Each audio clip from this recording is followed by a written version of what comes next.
YouTube family. How's it going? Thanks so much for joining. I'm Deborah. This is Purusha Intuitive, and we are doing our healthy living segment called Purusha Living.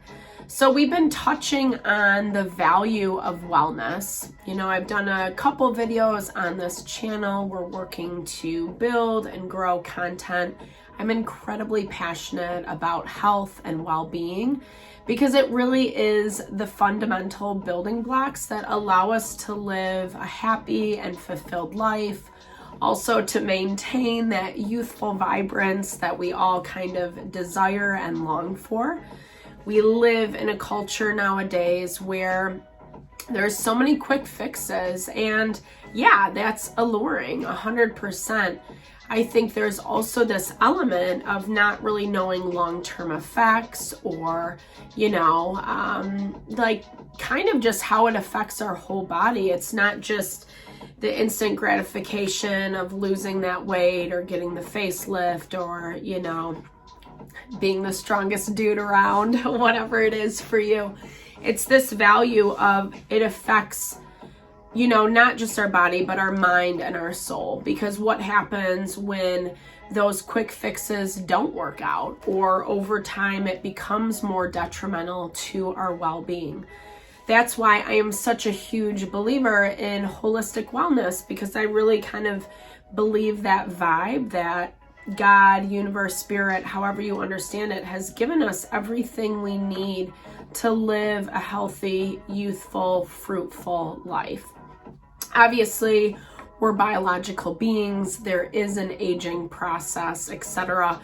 And we all know that so much of that gets expounded by too much stress, too much anxiety, too much activity, which is basically the definition of modern living, right?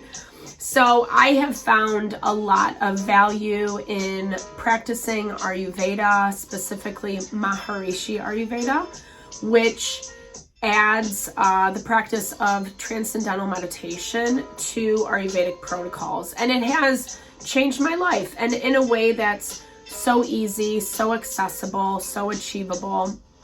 I've been in the wellness industry for about 20 years, starting as a chef, pursuing food as medicine, using it to heal the body, mind, and soul, but also wanting to make it delicious too, right? Like, we all want to be nourished in a way that honors our body.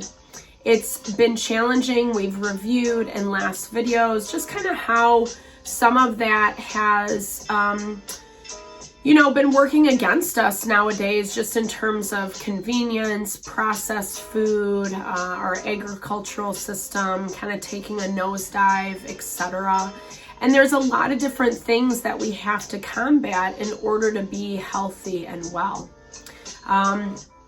Getting proper exercise, not overdoing it. I mean, there's this kind of pendulum of like doing what we need to do, but not overdoing it, and I think that that's what attracts me to Ayurveda the most. Is it's the foundational line is about supporting the body, right? Not stressing it out, not making the issue worse.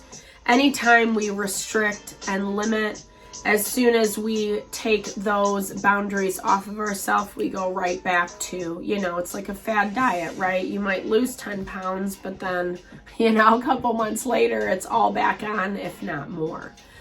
So it's just like anything, any like living thing, plant life, animal life, there's certain things that we need to be nourished with in order to be our optimal well-being, and really optimal well-being just means living the life that you want to be living. That's what I'm all about, is living an empowered life for ourselves, what is highest and best.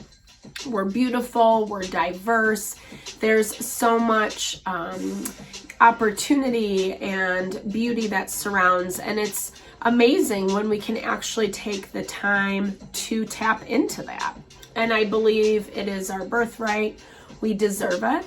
And it's just kind of learning what works and what doesn't, right? I mean, like I mentioned, I've been in the wellness industry to some capacity throughout my career. And, you know, I feel like a lot of it is about getting in tune with yourself, with your body, what works for you, what doesn't. Yeah, there might be some limitation in terms of not eating unhealthy, processed, fast food, etc. I think that's pretty common though nowadays. We all know, like, soda's not great for us, high fructose corn syrup, like the main offenders. We know processed foods aren't, etc. But there still is kind of a little bit of a disconnect from what it means to live healthfully.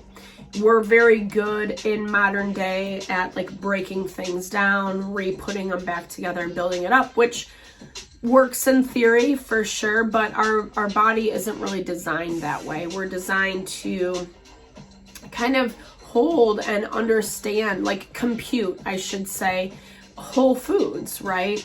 And that also goes the same with exercise. You know, I have respect for sure for a lot of these different disciplines. It takes a lot of energy.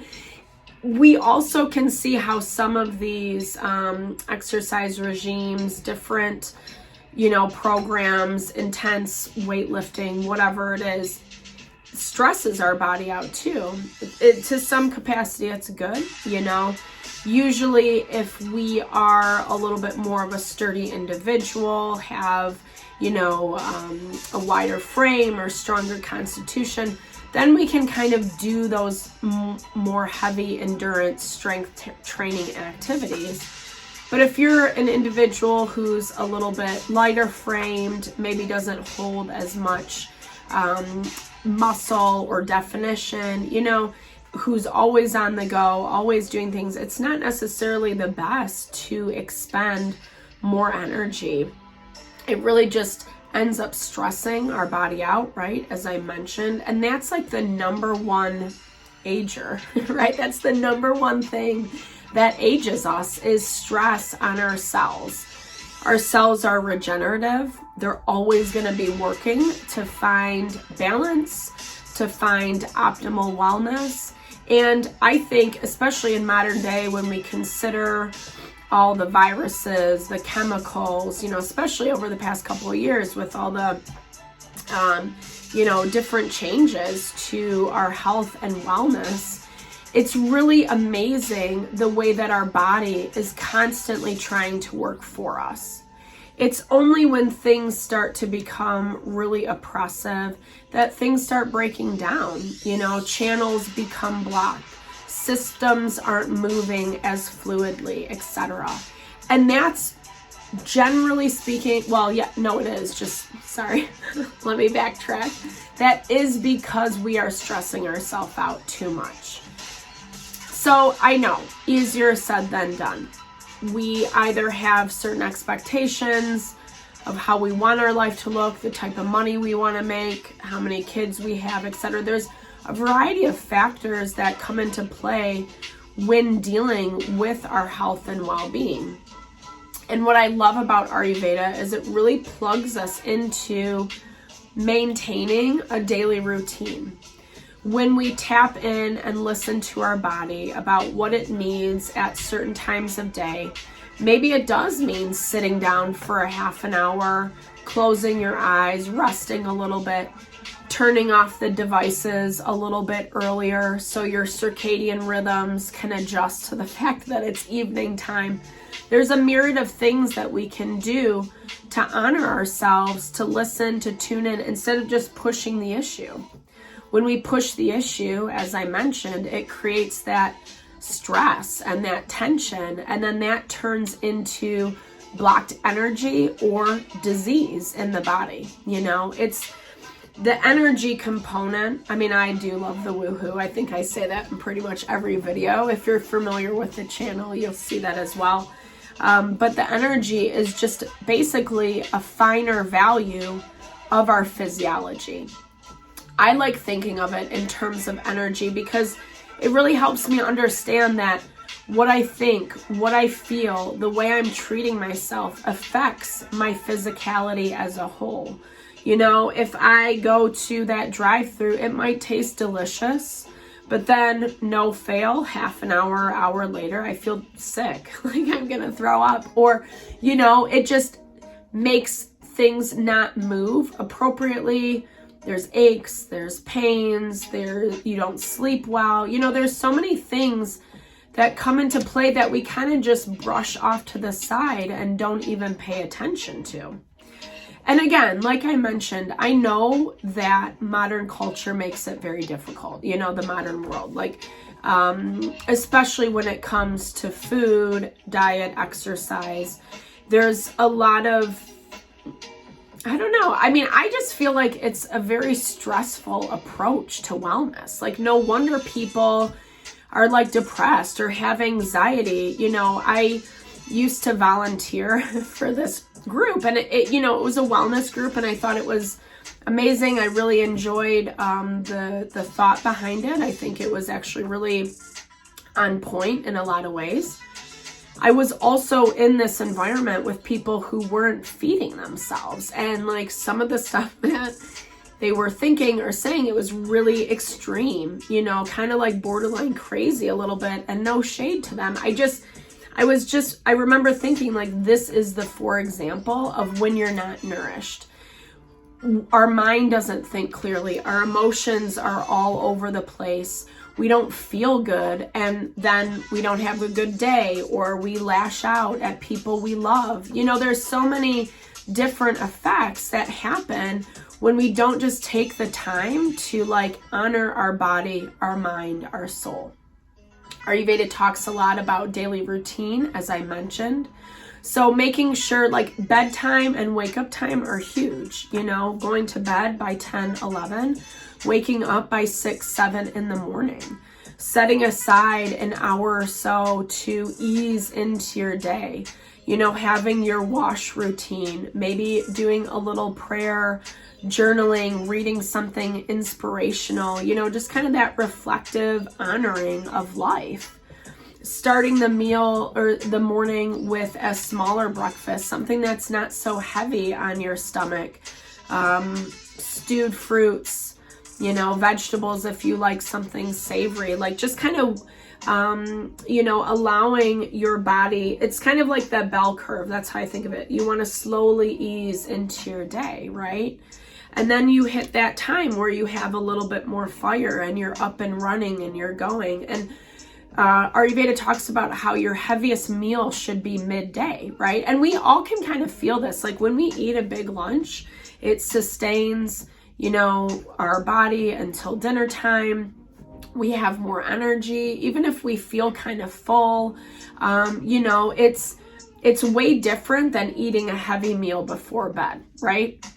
And that's that concept of, so, you know, you have most of your your prime time digestive fire is between 10 a.m. and 2 p.m. And that's ideally when your heavier meal should be eaten, because then you start tapering off in the evening.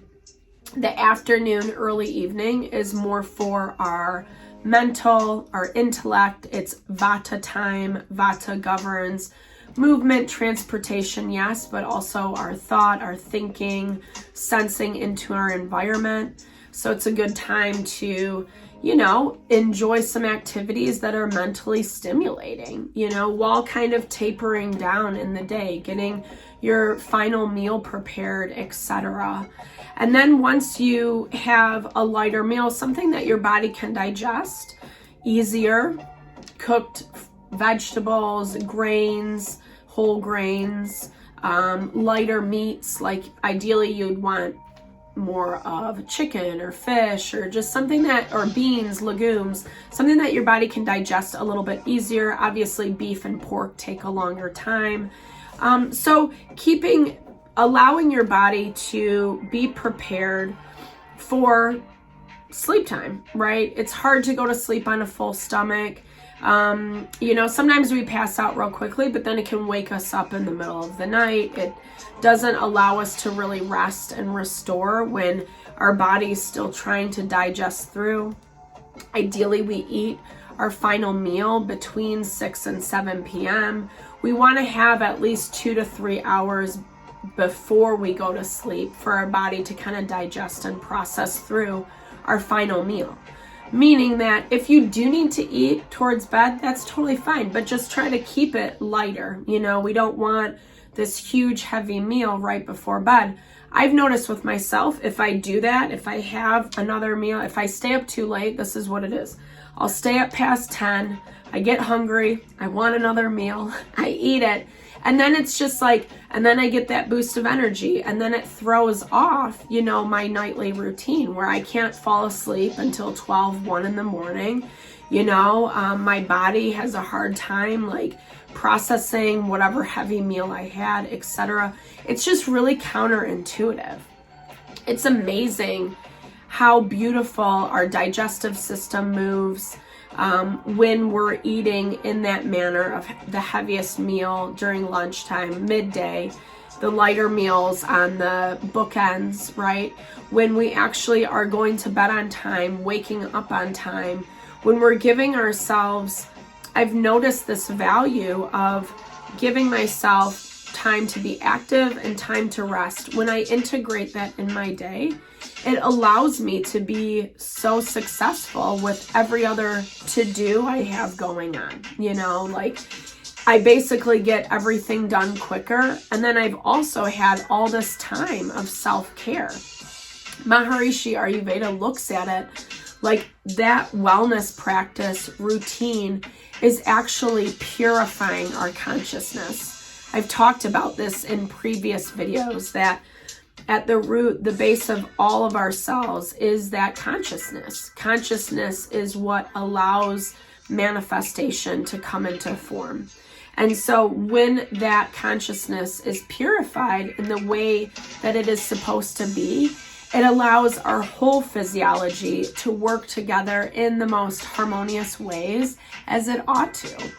I find this incredibly exciting and empowering because it really kind of diffuses the stress and the pressure that comes from limiting our food intake, being on a really strict diet of smoothies and salads only, going and working out at the gym, you know, busting your butt on the treadmill or elliptical or whatever. It's like, you know, it's kind of like I said, going from 0 to 60.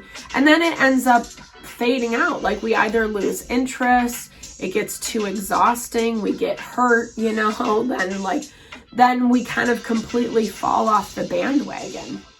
So implementing these protocols is such an accessible way to really honor your body, mind, and soul, to actually find things that stick and fit into your routine that really empower yourself. You know, we really only have to be active for 30 minutes a day consecutively, right? Like taking a walk, doing a yoga class. It can be a slow yoga. I love like the Peloton. It's dope. You know, there's so many different there's so many different platforms. If yoga's not your thing, you know, doing a quick 20-30 minute workout, taking a walk after your last meal or your heaviest meal, all those kind of things fitting into our routine, you can maximize doing it 15-20 minutes at a time, twice a day. There's your workout for the day, you know. And it's amazing how much it changes and enlivens our physiology, especially if we're not prone to working out, we don't really like it, etc. It's kind of hard, right? But I feel like half an hour, 45 minutes a day is totally accessible to everyone. You know, we just kind of have to structure our day and our time to honor those certain values. And I guarantee you, if you implement these things, you are going to be amazed at how much time it ends up opening up for your day-to-day activities, the things that you need to get done. And then you're actually going to have more free time to like do the things you want to do, which is like awesome, right? All right, guys, I hope you enjoyed this wellness video. I'm sending so much love, right? Love and blessings to wherever you're at. Drop comments below. I would love to just hear if it resonated with you, your thoughts around wellness, what works for you, what doesn't. Let's build and grow the community. Thank you so much for all the love and support to the channel. I'm sending it right back your way. Have a fabulous day.